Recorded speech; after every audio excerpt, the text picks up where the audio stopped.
Queridos, seu tempo acabou. Seu tempo acabou. O que seria se hoje você ouvisse de Deus, agora, nesse momento: filho, Marcelo, seu tempo acabou. Você expirou. Se hoje eu dissesse a você, ou Deus dissesse a você: seu tempo acabou, você não tem mais o que fazer. Abra comigo a palavra do Senhor no Evangelho segundo Mateus, capítulo 24. Veja, Mateus 24, verso 4 a 8, diz assim: e Jesus lhes respondeu, quando os discípulos perguntaram acerca dos sinais da sua vinda, do final dos tempos. Jesus disse, versículo 4, vede que ninguém vos engane, porque virão muitos em meu nome, dizendo, eu sou o Cristo, e vão enganar a muitos. Certamente ouvireis falar de guerras, rumores de guerras. Vede, não vos assusteis, porque é necessário assim acontecer, mas ainda não é o fim. Porquanto se levantará nação contra nação, reino contra reino, e haverá fomes e terremotos em vários lugares. Porém, isto é o princípio das dores. Esta palavra dores aqui, princípio das dores, essa palavra dores é usado para dores de parto. Quantas aqui das irmãs já sofreram dores de parto? Erga a mão. Diz que é a dor mais que existe, né? E vem uma contração.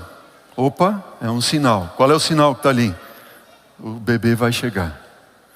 E aí as contrações vêm de novo.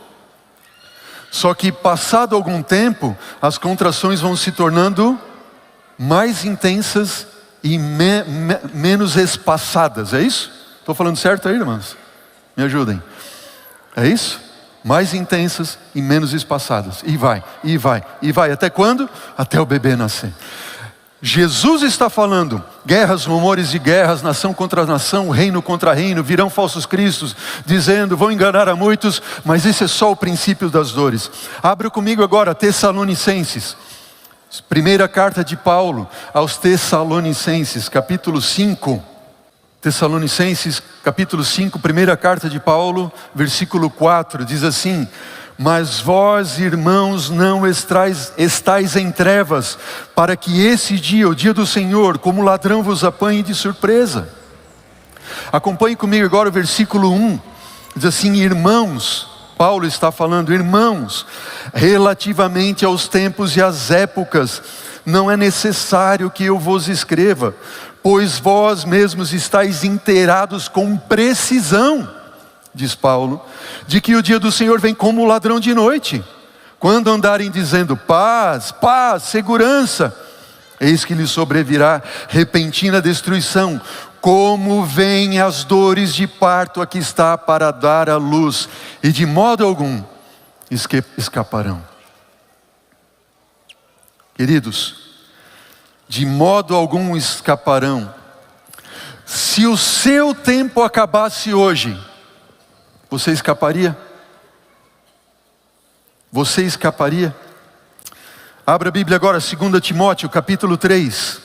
Segunda carta de Paulo a Timóteo, capítulo 3, versículo 1, diz o seguinte: sabe, porém, isto, nos últimos dias sobrevirão tempos difíceis, pois os homens serão egoístas, avarentos, jactanciosos ou presunçosos, arrogantes, blasfemadores, desobedientes aos pais, ingratos, irreverentes, desafeiçoados, algumas versões diz, sem afeto natural, implacáveis, caluniadores, sem domínios de si, cruéis, inimigos do bem, traidores, atrevidos, presunçosos, infatuados, mais amigos dos prazeres do que amigos de Deus, tendo forma sim de piedade, negando-lhe entretanto o poder. Foge destes.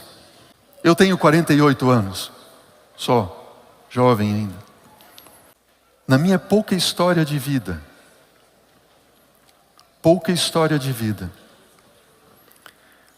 Eu ouso arriscar com vocês que nunca o mundo viveu numa situação como esta que nós acabamos de ler.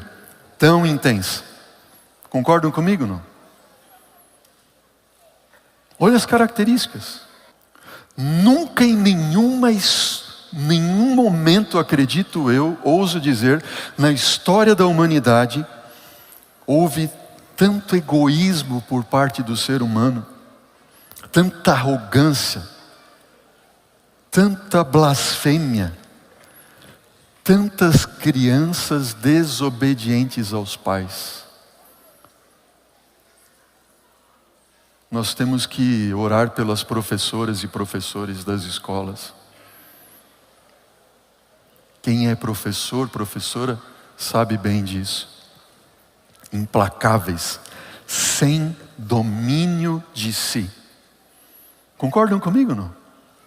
Nenhum momento da história da humanidade o ser humano apresentou tamanho problema de ordem psicológica, moral, como nós vemos aqui a palavra do Senhor nos dando. E o último texto que eu quero dar para vocês nessa série de textos relacionados à vinda de Jesus, diz ali a segunda carta de Pedro, agora abra lá a segunda carta de Pedro, também no capítulo 3, leia comigo, vamos à palavra do Senhor, deixa a Bíblia falar para você.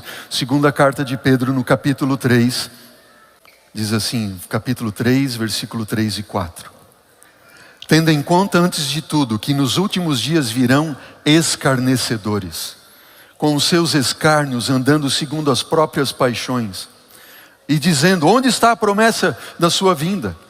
Porque desde que os nossos pais dormiram, todas as coisas permanecem como desde o princípio da criação estão. Você já ouviu alguém dizendo assim, Jesus não vai voltar coisa nenhuma. Não muda nada. Meu pai aguardava, meu avô aguardava. Alguns podem dizer, meu bisavô aguardou e etc, etc. E Jesus não veio. Escarnecedores. Versículo 9, do mesmo capítulo, da segunda carta de Pedro, 3.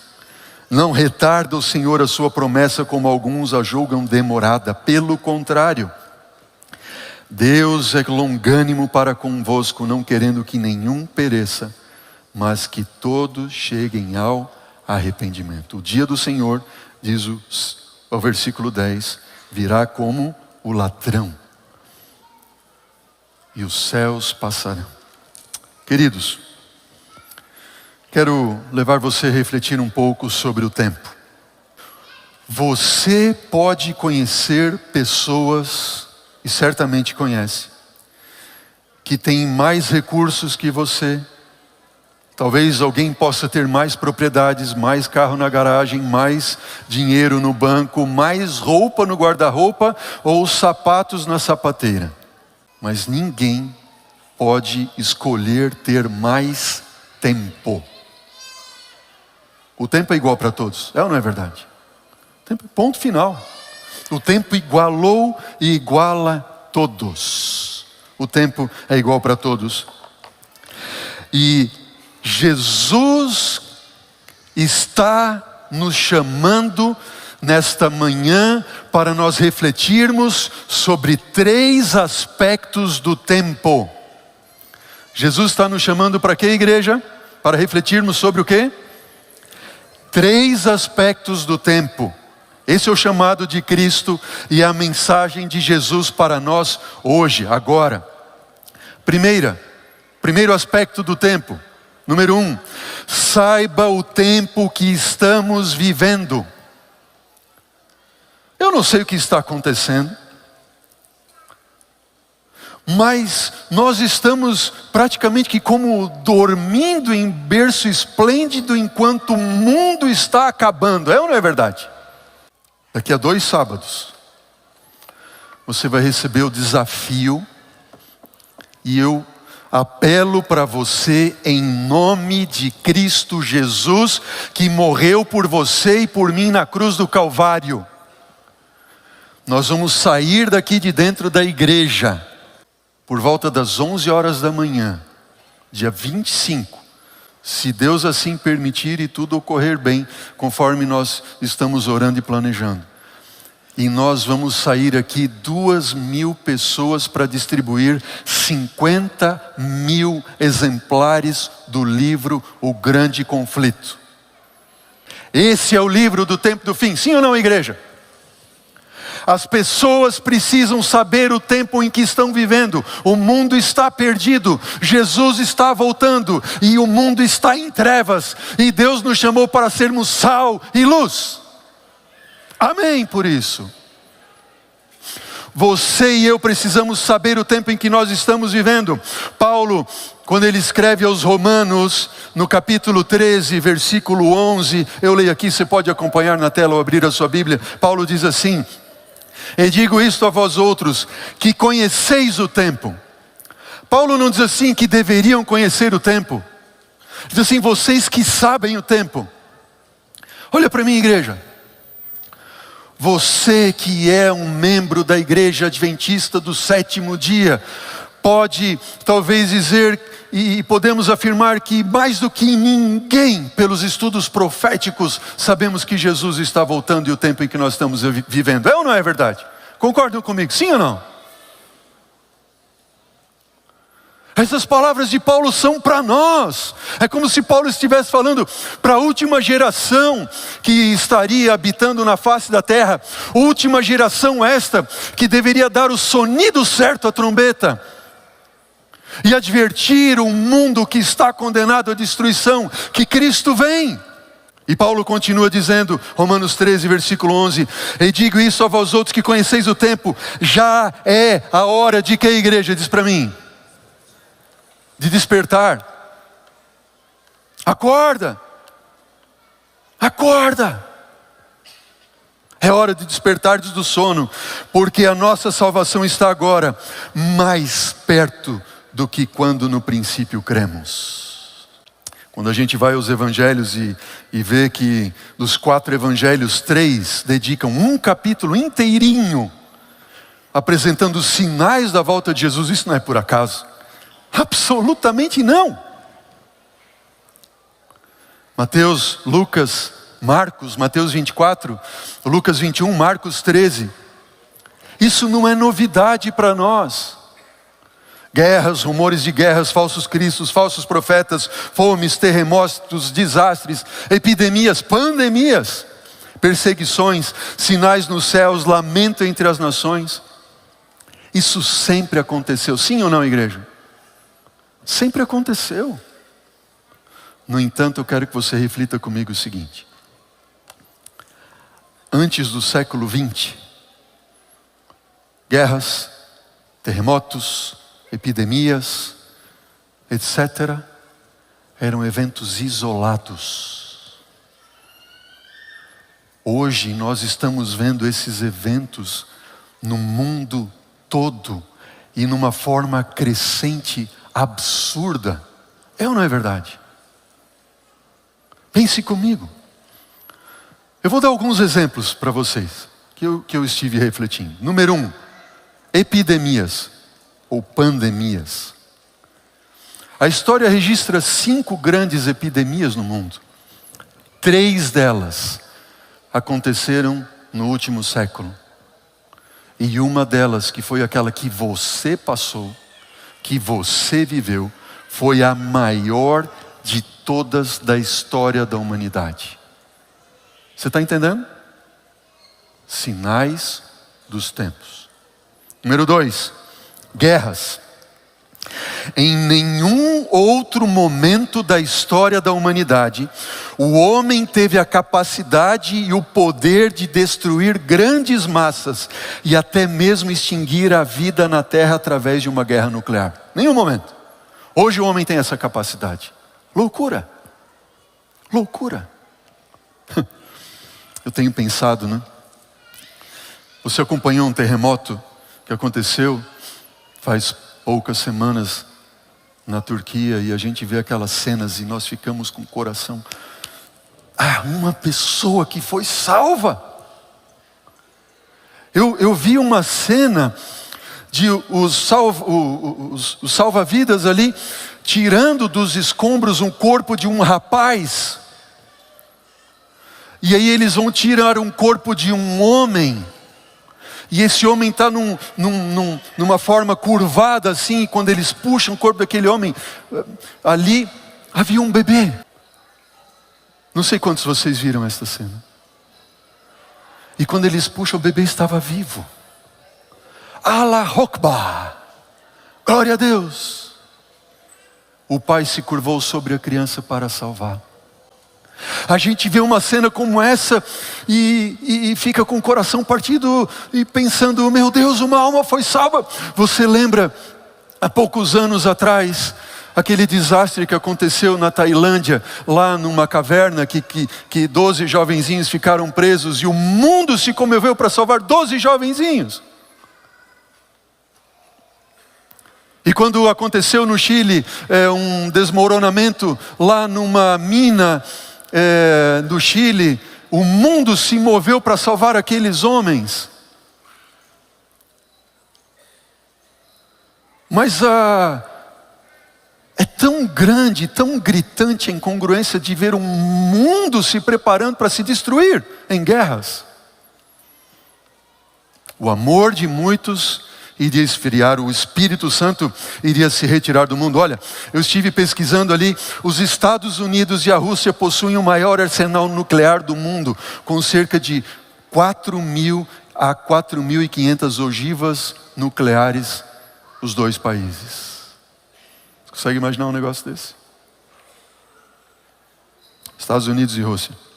A China, acredita-se que tenha cerca de 320 ogivas. França e Reino Unido mais cerca de 300. A Índia, o Paquistão, em torno de 150. Coreia do Norte não se sabe, mas acredita-se que em torno de 40 ogivas. Na verdade, diz o escritor apocalíptico em Apocalipse 11, versículo 18, as nações se enfureceram, chegou porém a tua ira, a ira do Senhor, e o tempo determinado para serem julgados os mortos, para se dar o galardão aos teus servos, os profetas, os santos, e os que temem o teu nome, tanto aos grandes quanto aos pequenos, e para destruirdes os que destroem a terra. Economia global. Nunca em nenhum outro momento acontece alguma coisa na China, Arábia Saudita, preço do petróleo, uma mudança governamental, uma escolha diferente. No mesmo dia, se não no dia seguinte, nós somos afetados aqui, mesmo que aconteça em outra parte do mundo. Terremotos, sempre aconteceu na história da humanidade, depois do dilúvio.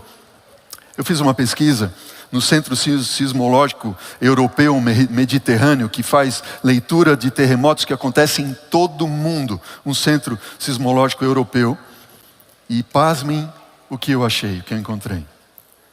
De 2008, estamos pegando de 5 em 5 anos, ok? 5 em 5 anos. Peguem ali, primeiros 5 anos, 2008 a 2013. Aconteceram cerca de 110 mil, estou arredondando, 109.791 abalos sísmicos registrados no mundo. Estamos juntos? 2008 a 13, 110. Vamos pegar de 2013 a 2018? 224 mil. 8 a 13, 110. 13 a 18, 224. Dobrou. E o que você acha que aconteceu de 18 a 23, os últimos 5 anos? 427 mil abalos sísmicos registrados no mundo. Duplicou novamente. 100, 200, 200, 400. Isso diz alguma coisa para você? Dores de parto? Dores de parto. Jesus está voltando. Prepara-te. Prepara-te. Se nós fôssemos falar ainda em profecias, Daniel 2, a gente está lá na pontinha da unha. Daniel 7, o domínio do chifre pequeno. Tudo, 7 igrejas, Laodiceia somos nós. Jesus está voltando. Estamos vivendo no dia do juízo. Estamos vivendo no dia do juízo investigativo. Em breve a porta da graça irá se fechar. Já aconteceu com você alguma vez? Com certeza. De você ligar para alguém ou receber uma ligação de alguém pelo celular. Alô, alô, não estou ouvindo. Puf, corta a ligação. Porque o sinal está o quê? O sinal está fraco. Você olha assim, meu sinal está fraco, peraí, deixa eu mudar um pouco de lugar. Já aconteceu isso? Todo mundo já aconteceu, né? Você muda de lugar. Sinal está fraco, peraí, não estou te ouvindo. Queridos, será que você está com um sinal fraco? Como que é dormir em meio a um chamado de Deus para despertar? Precisamos despertar do sono. Amém? Precisamos despertar do sono. Quantos são os aspectos que nós vamos estudar sobre o tempo? Saiba o tempo em que estamos vivendo. Jesus em breve virá. Não há mais tempo para perder. Segundo aspecto em relação ao tempo, valorize, saiba valorizar o tempo. Saiba valorizar o tempo. Tiago capítulo 3, versículo 14 a 15 diz assim: atendei agora vós que dizeis hoje, amanhã iremos para tal cidade, vamos fazer tal coisa, lá passaremos um ano, negociaremos, teremos lucros. Vós não sabeis que o que vai acontecer amanhã, que é a vossa vida, diz Tiago, sois apenas como uma neblina, que aparece em um instante, logo se dissipa. Em meio disso, devias dizer, se o Senhor quiser, nós vamos viver, fazer e assim por diante. Nossa vida é como uma neblina. Saiba valorizar o tempo.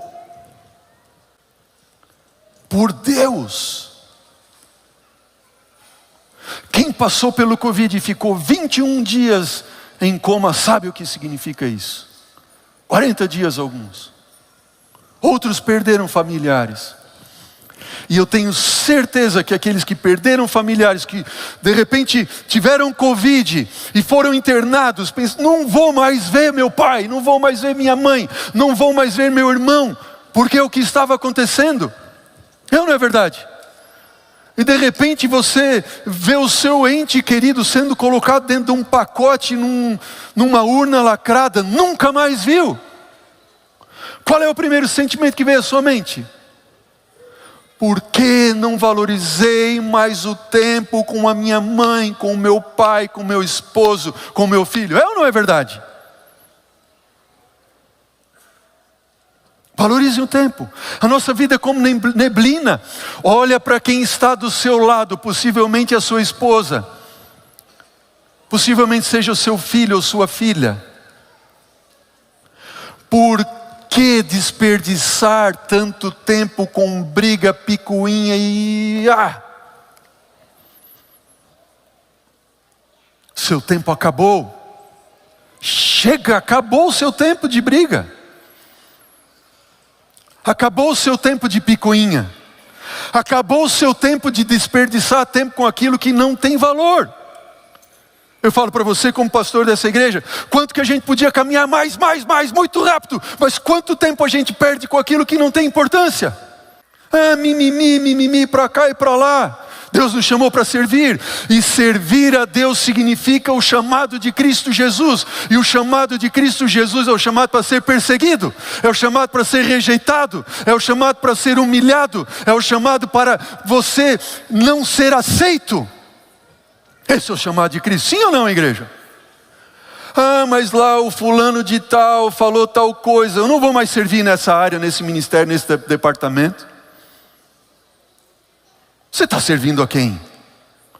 O irmão ou Jesus? Estamos juntos, sim ou não?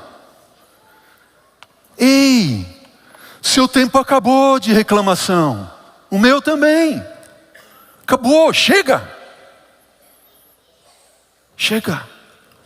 Jesus está voltando. Nós precisamos saber valorizar o tempo. Qual é o valor do tempo? Terceiro e último aspecto. Saiba poupar o tempo. A palavra do Senhor diz em Efésios 5,16, remindo o tempo, porque os dias são maus. Essa palavra remir, literalmente, no grego quer dizer poupe, poupar, guarde. É mais ou menos assim, o contexto onde é usada essa palavra, está dizendo o seguinte, você tem uma quantia de dinheiro, X, ok? Você tem ali um valor em dinheiro, só aquela quantia. Aí você precisa ir no mercado fazer uma compra, ok? Aí você pensa agora, com esse dinheiro aqui, o que eu vou comprar? O que é mais importante para mim? O que é essencial? Porque se você tem uma quantia X de dinheiro determinada e não tem um centavo a mais, nem a menos, você vai pensar muito bem no que vai gastar, onde vai comprar, o que vai comprar. É ou não é verdade? Mas a gente esquece que tem uma quantia X de tempo determinada para nós. É ou não é? E eu vou gastando tempo de qualquer jeito. Não. Poupar o tempo, remir o tempo. Remir o tempo, eu gostei muito da mensagem do pastor Branga do último domingo, quando ele faz uma análise ali de quanto tempo você poderia ler a Bíblia e quanto a média de tempo de leitura, e diz assim, de repente ele conclui dizendo assim, olha, quem assistiu aí, falando para os jovens, né, a série lá, The Game of Thrones, assistiu ela toda, podia ter lido a Bíblia 3 vezes, ao invés de ficar assistindo a série. Ou Friends, ali podia assistir, ler a Bíblia 2 vezes. E outras séries ali, tinha uma série lá, Grey's Anatomy, até 10 vezes. Quem assistiu a série toda podia ter lido a Bíblia 10 vezes. Onde nós estamos gastando tempo? Imagine. O livro Parábolas de Jesus, Ellen White registra esse parágrafo que diz, a vida é muito curta para ser esbanjada. Temos somente poucos dias de graça para nos prepararmos para o tempo da eternidade. Não temos tempo para dissipar, tempo para devotar aos prazeres egoístas, tempo para contemporizar o pecado. Agora é que nos devemos formar o caráter para a vida futura e imortal. Não pense que o seu caráter vai ser transformado quando Jesus voltar. Não, agora é que nos devemos preparar para o juízo investigativo. Você já ouviu aquela frase, diga-me com quem andas que eu te direi quem és? É ou não é verdade? Diga para mim onde você gasta o seu dinheiro, que eu vou te dizer o que é importante para você. Diga para mim onde você gasta o teu tempo, que eu vou te dizer quem você é. Se você é filho da luz ou filho das trevas. Se você é filho do reino eterno ou filho deste mundo que está condenado à destruição. Diga onde você gasta o seu tempo, e eu vou te dizer quem você é. Todos nós deveríamos todas as noites fazer pelo menos 3 perguntas. Eu usei o tempo de forma correta hoje? Acabou o dia? Você devia te fazer essa pergunta. Eu usei hoje o tempo de forma correta? Eu usei. Estou eu consciente do tempo em que estou vivendo? Eu valorizei o tempo hoje? Eu poupei o tempo hoje, investindo e não gastando tempo? Investindo naquilo que me leva para a eternidade e não gastando o meu tempo precioso nas coisas que me destroem a minha mente? Saiba de uma coisa, a única forma de você ter mais tempo para orar é deixar de gastar tempo com aquilo que é menos importante. A única forma que você tem de investir mais tempo em leitura da Bíblia é deixar de gastar tempo com aquilo que não edifica o teu caráter, não te prepara para a vida eterna. Deus está falando para mim. A única forma que você tem ou pode ter mais tempo de servir a Deus, como Deus espera que nós assim o façamos, é deixar de gastar tempo em coisas que não nos levam a nada. É ou não é verdade? Spock, Jesus está voltando, amigão. Jesus está voltando. Você precisa saber, e eu, o tempo em que nós estamos vivendo. Você e eu precisamos dar mais valor ao tempo que temos. Que nenhum de nós seja apanhado no arrependimento de eu poderia ter dedicado mais tempo para o meu filho e para minha filha. Por que eu fiquei trabalhando tanto tempo? Por quê? Agora ele se foi, ela se foi. Por que eu desperdicei tanto tempo com aquilo que não era necessário? Por quê? Por quê? Ontem nós tivemos o culto fúnebre da nossa irmã Neuza Bells, esposa do pastor querido, pastor Cláudio Bells. Eu estive aqui também a celebrar o culto de gratidão do pastor, da vida do pastor Cláudio Bells, maio do ano passado. E ontem nós nos despedimos, a família, amigos se despediram da irmã Neuza Bells. Foi um dos momentos mais lindos ali, quando ouvimos os testemunhos dos netos. E eu vi um testemunho do neto do Gastão, é um neto, esposo da neta dela, dizendo para ela, né, para a irmã Neuza: a senhora transformou a minha vida. Eu sou outra pessoa completamente diferente depois que a senhora entrou na minha vida. Eu sou outra pessoa. E ele derramava lágrimas, dizendo: essa mulher foi tudo para mim.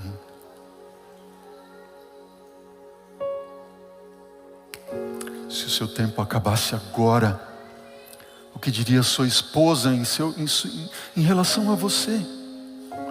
Esse homem foi tudo para mim. Ele mudou a minha vida, ele me preparou para eu ir para o céu. O que teu filho diria para você se o seu tempo acabasse hoje, agora? Ele diria: ainda bem, graças a Deus. Nem viria no seu culto fúnebre, ou ele estaria ali chorando aos prantos, dizendo: meu pai, eu queria ter mais tempo com meu pai, minha mãe.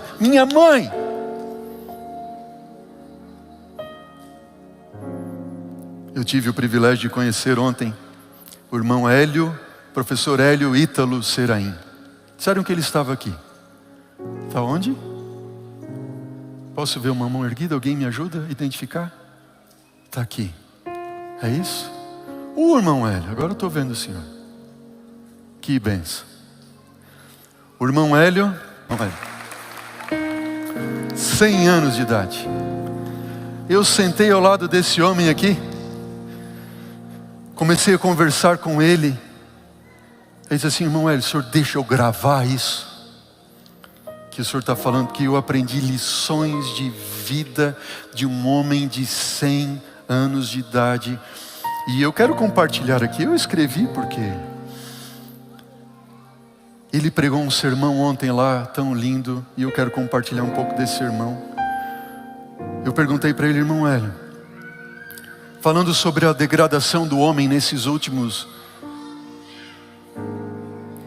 século, o que o senhor tem a dizer?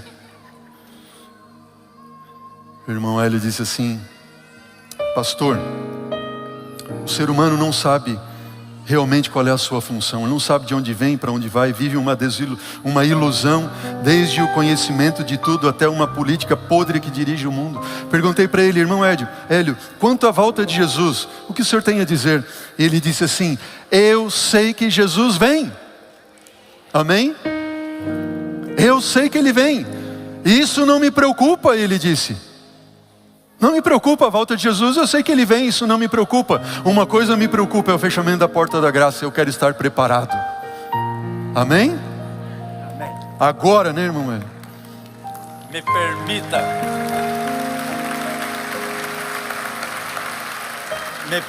pastor, uma palavra aos irmãos. Quero dizer nessa manhã, com todo amor, com todo carinho fraternal, essa mensagem eu quero dirigir a vocês.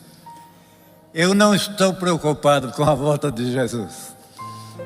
Quando eu digo aí fora, na sociedade, que Jesus está vindo, eles duvidam, eles dizem: isso é uma bobagem. E eu digo assim: ó, eu também não estou preocupado com a volta de Jesus. porque eu tenho certeza que Ele vem. Eu estou preocupado com uma outra coisa, que o pastor já citou. Se a porta da graça ainda não se fechou. Isto é importante para mim. E Se eu pode fechar para estou nós agora, né, irmão? preparado no momento que essa porta se fechar. Mas a igreja está fazendo o seu papel. Este sermão de hoje do pastor não é comum.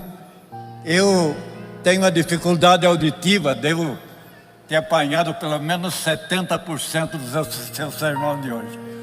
Mas esta mensagem nua e crua que ele apresentou, eu sei que às vezes bate no coração de algumas pessoas e volta sem muita expressão, por quê? Meio agarrado a Cristo e meio agarrado ao mundo. E quando quer se desligar, o que acontece? Ele sente uma pressão do mundo segurando e cede. Este é o momento, irmãos, de nós nos desprendermos do mundo. Amém? Matéria vai ficar aí. Eu costumo dizer que aquela expressão que sempre usamos em alguns sermões, que nós nada levamos deste mundo, no fundo não é verdade. Quem falece, quem vai dormir o sono da morte, não leva nada? Leva sim alguma coisa. Com certeza, né, irmão Hélio? Eu perguntei ontem para o irmão Hélio, eu queria terminar com esse ponto, irmão Hélio, que me tocou bastante, me tocou. Eu falei para o senhor ontem. Eu perguntei para ele assim, irmão Hélio, sobre o valorizar e poupar o tempo, sobre a brevidade da vida, o que o senhor tem a dizer? Ele disse assim, eu tenho 73 anos de casado. E a esposa, irmã Glória, estava lá conosco, não sei se ela está aqui. 73 anos de casado. E eu respondi, uau, isso é extraordinário, 73 anos de casado. E então ele disse assim para mim, isso é uma prova de que as coisas de Deus podem durar. Amém? 73 anos de casado, uma prova de que as coisas de Deus podem durar. E aí ele deu uma risada e disse assim, outra prova disso é que ela tem paciência comigo. Sabe o que me chocou? Porque talvez se fosse outro homem diria assim, a outra prova é que eu estou aturando ela já há 73 anos. Ele não falou isso. Ele falou, ela tem me aturado, tem me suportado 73 anos. Ela tem paciência comigo. E antes que eu perguntasse, ele fez a pergunta, você quer saber qual é o segredo? Ele então disse, você tem que casar com ela todo dia. Eu caso com a minha esposa todo dia, faz 73 anos. Uau! Você tem que casar diariamente. A esposa que eu tenho, ele concluiu dizendo, é completamente diferente da menina de quando eu me casei com ela. Cada dia ela é diferente, eu tenho que me recasar. Então hoje eu não tenho mais aquela jovem esplendorosa, linda. Hoje eu tenho uma velhinha em casa, que é a minha companheira. Eu tenho que compreender isso. Tenho que colaborar com ela. Em termos de casamento é isso. Eu tenho que amá-la. Ela é minha amante. Isso é muito gostoso. Amém? Que sermão, hein? Que sermão. Querida igreja, você não pode esquecer o tempo em que nós estamos vivendo, amém? Você precisa aprender a valorizar e poupar o tempo que Jesus te dá, porque Ele está voltando, amém? E eu quero fazer um apelo, é o apelo que o irmão Hélio já fez. Você gostaria de hoje dizer, Senhor, desperta no meu coração, desperta-me do sono. Nós vimos que nós estamos dormindo, e se nós estivermos dormindo, o diabo vai nos levar para a sepultura eterna. Senhor, desperta-nos do sono. Senhor, ajuda-me a valorizar o tempo que o Senhor me dá. Ajuda-me a valorizar o tempo com as pessoas que mais são importantes para mim. seu tempo chegou de reclamação, de briga em casa com esposa, esposa, filho, filha na igreja. Agora não é mais tempo disso, é tempo de entregar o coração a Jesus, amém? Vamos orar. Senhor, aceita a nossa entrega, Pai. Te pedimos, Senhor, em nome de Cristo Jesus, toma nossa mão, leva-nos nos teus caminhos e usa-nos, Senhor Deus. Ajuda-nos, Pai, a remir o tempo, valorizar o tempo, a despertar para o tempo em que estamos vivendo. Por Jesus clamamos. Amém, Senhor. Amém.